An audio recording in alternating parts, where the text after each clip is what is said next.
दोस्तों हम सभी कभी ना कभी भाई ट्रेन में जरूर बैठे हैं और आज भी बैठते ही हैं। हम सभी को ट्रेन का सफर करना अच्छा लगता है। दुनिया में दोस्तों बहुत सारी ऐसी ट्रेन भी हैं जो कि बहुत ही सुरक्षित है और बहुत ही शक्तिशाली मानी जाती है। कोई ट्रेन अपनी स्पीड के लिए जानी जाती है तो कोई ट्रेन कार्गो के काम के लिए। दोस्तों कुछ ऐसी ट्रेन भी हैं जो अपनी यूनिक डिजाइन के लिए जानी जाती हैं। देखिए भाई ट्रेन जो भी हो, लेकिन दोस्तों आज के समय में ये हमारी जिंदगी का एक अहम हिस्सा बन चुकी है।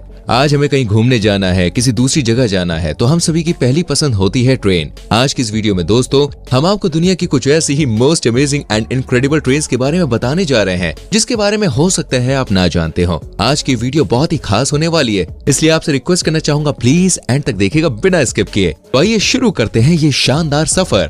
रोटरी स्नो प्लो ट्रेन। दोस्तों इस ट्रेन का आविष्कार 1869 में डेंटिस्ट J.W. एलियट द्वारा टोरंटो कनाडा में किया गया था। इस ट्रेन का काम होता है दोस्तों बर्फीली जगहों में रेलवे ट्रैक पर बिछी बर्फ की चादर को हटाने का। इस ट्रेन के सामने के सिरे पर ब्लेड का एक बड़ा गोल आकार सेट होता है जो इसके आगे ट्रैक पर बर्फ को काटने के लिए घूमता है। ट्रैक से दोस्तों बर्फ के बाद पटरियों के बाईं या दाईं ओर बर्फ फेंकने के लिए ढलान को लगाया गया है, जिसके कारण ये ट्रेन बर्फ को काटते हुए बर्फ को ट्रैक से दूर फेंकती हुई आगे निकलती जाती है। सर्दी के मौसम में दोस्तों जहां बर्फबारी बहुत होती है वहां ये ट्रेन बहुत इंपॉर्टेंट काम करती है। तिचैन ट्रेन। दोस्तों क्या आपने कभी ट्रेन में सफर किया है? अगर आपने किया है तो भाई आपको सफर करने से पहले बोगी नंबर तो मिलता ही होगा ना।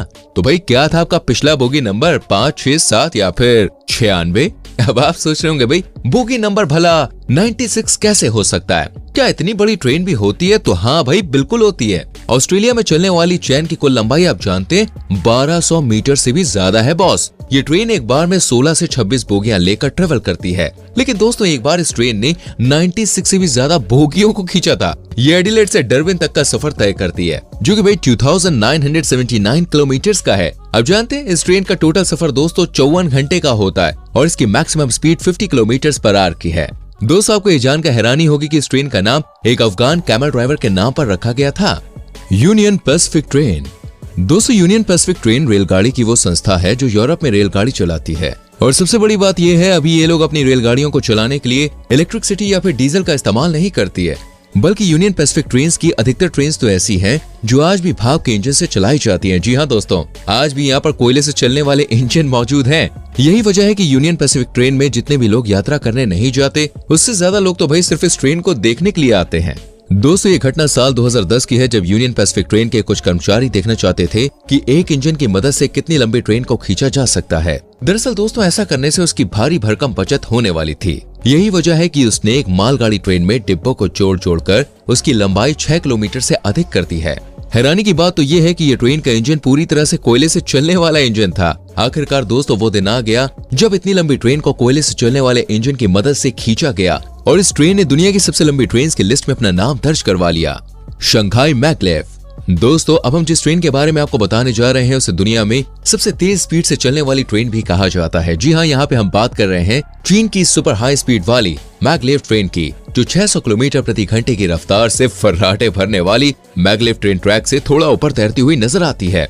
ये ट्रेन दोस्तों इलेक्ट्रोमैग्नेटिक फोर्स की मदद से ट्रैक के ऊपर तैरती हुई नजर आती है। इसकी बॉडी का रेल से संपर्क नहीं होता, इसलिए दोस्तों इस ट्रेन को फ्लोटिंग ट्रेन भी कहा जा रहा है। शंघाई में मैग्लेव ट्रेन के लिए दोस्तों एक छोटी सी लाइन है जिससे ये ट्रेन शहर से मुख्य एयरपोर्ट तक की यात्रा करती है।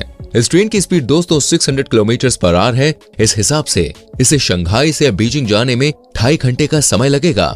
शंघाई से बीजिंग की दूरी दोस्तों 1000 किलोमीटर से ज्यादा है। आपकी जानकारी के लिए मैं बता दूं, चीन में देश की सबसे तेज स्पीड की ट्रेन मैग्लेव 2003 में चलनी शुरू हो गई थी। इसकी अधिकतम स्पीड 431 किलोमीटर प्रति घंटे की है और ये शंघाई पुडोंग एयरपोर्ट को शंघाई के पूर्वी सिरे पर लोंगयाक रोड से जोड़ती है। स्विस री 620। दोस्तों स्विस री 620 एक स्विट्जरलैंड की कार्गो ट्रेन है। इसके इंजन की लंबाई 63 फीट है, चौड़ाई 9 फीट है और ऊंचाई लगभग 12 फीट की है। साथ ही दोस्तों अगर इसके वजन की बात करें तो इंजन का वजन 120 टन का है। 10,700 HP पावर के साथ इसकी अधिकतम गति 140 किलोमीटर पर आवर की है। लेकिन दोस्तों ये सामान्यतः 60 किलोमीटर प्रति घंटे की रफ्तार से चलती है, जिसका मुख्य कारण है इसका हैवी ड्यूटी। जी हाँ, मैं आपको बताना चाहूंगा ये ट्रेन दोस्तों 1600 टन के वजन के माल की ढुलाई करती है। ये ट्रेन स्विट्जरलैंड में 1975 से 1985 तक ही परिचालन में रही। एक दुर्घटना के बाद इस ट्रेन को 1985 के बाद परिचालन रोक दिया गया। अपने समय में दोस्तों ये ट्रेन दुनिया की सबसे ज्यादा वजन कैरी करने वाली कार्गो ट्रेन में से एक थी। फास्टैग 360। दोस्तों फास्टैग 360 ट्रेन पूर्वी जापान रेलवे कंपनी के द्वारा 2005 में बनाई गई एक हाई स्पीड ट्रेन है, जिसकी अधिकतम स्पीड 360 किलोमीटर प्रति घंटे की है। इसकी स्पीड से ही दोस्तों इस ट्रेन का नाम रखा गया था, जो कि बहुत ही एडवांस टेक्नोलॉजी से बनाई गई है। आपकी जानकारी के लिए बता दूं, ये दुनिया की एकमात्र ऐसी ट्रेन है जिसमें हवाई जहाज की तरह आपातकालीन एयर ब्रेकिंग प्लेटें लगाई गई थीं, जो दिखने में दोस्तों एक बिल्ली के कान की तरह है, जो हवा के प्रतिरोध को बढ़ाने के लिए छत के बाहर निकलती है।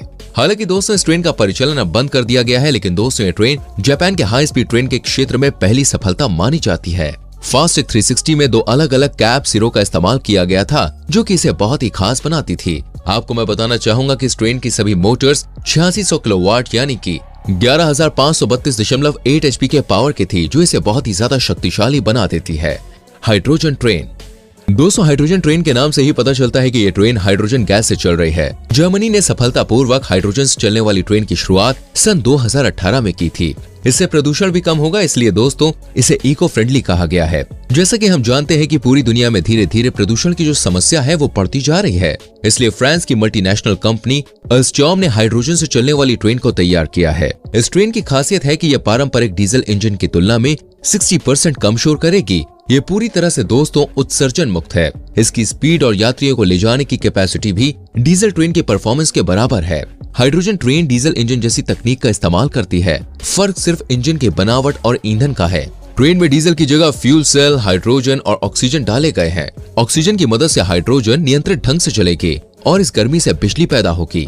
बिजली लिथियम आयन बैटरी को चार्ज करेगी और इससे ट्रेन चलेगी। इस दौरान धुएं की जगह सिर्फ भाप और पानी ही निकलेगा। ट्रेन के आयन लिथियम बैटरी में अतिरिक्त ऊर्जा को जमा किया जाएगा, ताकि जरूरत पड़ने पर इस्तेमाल किया जा सके और ट्रेन आसानी से अपना सफर पूरा कर सके। ऐसा कहना गलत नहीं होगा कि ये किसी बैटरी से चलने वाली टॉय ट्रेन की फीलिंग देगी, मगर दोस्तों स्पीड के मामले में ये किसी भी एडवांस ट्रेन से कम नहीं है। हाइपरलूप। दोस्तों इसको फ्यूचर की ट्रेन माना जाता है, जो कि आने वाले 10 सालों में आपको देखने को मिल जाएगी। हाइपरलूप दोस्तों एक खास तरह की तकनीक से काम करती है, जो दिखने में ट्रेन की तरह है, लेकिन दोस्तों ट्रेन से काफी अलग है। इस खास सिस्टम को दोस्तों हाइपरलूप कहा जाता है, जिस पर अभी कई विकसित कंपनियां काम कर रही हैं और माना जा रहा है कि जल्द ही लॉन्च हो सकती है। अभी इस पर सुरक्षा को लेकर काम चल रहा है। हाइपरलूप में ट्रेन के टायर की तरह टायर नहीं होते, बल्कि ये ट्यूब सिस्टम पर काम करता है। साथ ही दोस्तों इसमें ट्रेन के डिब्बों की तरह छोटे छोटे कैप्सूल्स बनाए गए हैं और उनसे यात्रा करवाई जाती है। अगर इसकी स्पीड की बात करें तो इससे 1200 किलोमीटर तक का सफर कुछ ही घंटों में पूरा किया जा सकता है। हाइपरलूप और नॉर्मल रेल में दोस्तों काफी अंतर होता है। इस सिस्टम में यात्रियों को ले जाने वाले पॉड ट्यूब या सुरंगों के माध्यम से यात्रा करते हैं, जिससे घर्षण को कम करने के लिए अधिकांश हवा को हटा दिया जाता है। इससे कैप्सूल की स्पीड काफी तेज हो जाती है और इससे कुछ ही मिनटों में कई मील की यात्रा आसान हो जाती है। वहीं दोस्तों इसमें ट्रेन या कार की तरह पहियों का इस्तेमाल नहीं किया गया है, बल्कि पॉड्स को एयर स्की पर तैरने के लिए डिजाइन किया गया है। दोस्तों जो ट्रेन के बारे में हम आपको बताने वाले हैं या जो दिखाने वाले हैं, उस पर आपको यकीन नहीं होगा। जी हाँ दोस्तों, ये जो ट्रेन है वो कोई फोटोशॉप या एडिटिंग का कमाल नहीं है। चीते के मुंह के शेप वाली ये सुपर ट्रेन जापान की फ्यूचर बुलेट ट्रेन के प्रोजेक्ट का एक हिस्सा है। इस ट्रेन की दोस्तों बहुत ही ज्यादा स्पीड होगी। दोस्तों इसकी स्पीड का अनुमान करीब 800 से लेकर 1000 किलोमीटर प्रति घंटे की रफ्तार होगी, जो पलक झपकते ही आपके सामने से गुजर जाएगी और आपको पता भी नहीं चलेगा। ये ट्रेन आने वाले समय में ट्रेन से सफर करने वालों के अनुभव को ही बदल कर रख देगी। ऐसा अनुमान है कि ये ट्रेन 2030 तक काम करना शुरू कर देगी। इसका शेप इसलिए चीते की तरह है क्योंकि आज इस धरती पर चीते से ज्यादा रफ्तार किसी भी जीव की नहीं है। इसी तरह दोस्तों आने वाले समय में इस ट्रेन से ज्यादा रफ्तार भी किसी ट्रेन की नहीं होगी। अपने देश के माननीय प्रधानमंत्री मोदी जी का चीते से प्रेम जाहिर है, तो शायद ये ट्रेन अपने देश में भी दोस्तों फ्यूचर में देखने को मिल सकती है। तो दोस्तों कैसा लगा आज का एपिसोड, हमें कमेंट करके बताना। कौन सी ट्रेन आपको सबसे बेस्ट लगी ये भी लिखना। वीडियो को लाइक और शेयर करना और आने वाली वीडियोस को देखने के लिए चैनल को सब्सक्राइब करके बेल आइकन प्रेस करें, जिससे आपसे कोई भी वीडियो मिस ना हो। मिलते हैं अगली वीडियो में। अपना बहुत ख्याल रखें। Bye bye, take care.